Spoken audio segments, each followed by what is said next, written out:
وطن گفتم، وطن گفتم، وطن گفتم، وطن گفتم، وطن گفتم.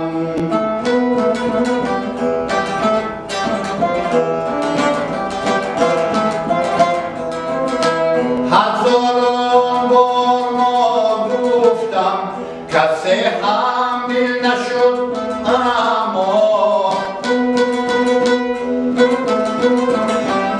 جهان سوی من شورید اگر یک بار من گفتم.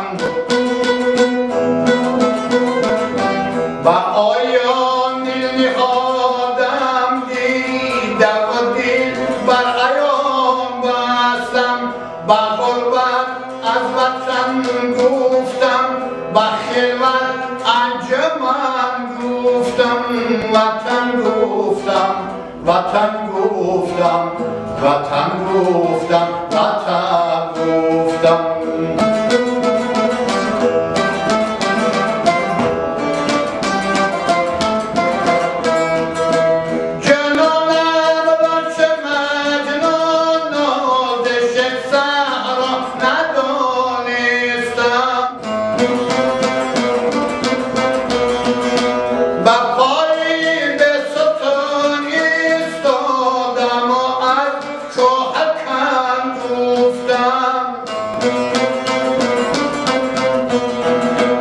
زبانی شمع طعم گاه گهدان مانی دل گیرد، مبادا که پشیمان گردم از اون که سخن گفتم.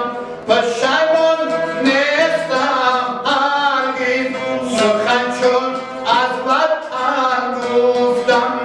وطن گفتم، وطن گفتم، وطن گفتم، وطن گفتم.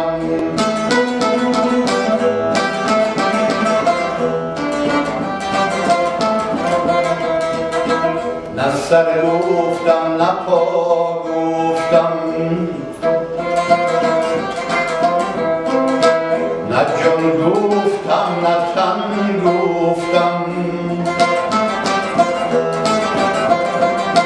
وطن گفتم، وطن گفتم، وطن گفتم، وطن گفتم.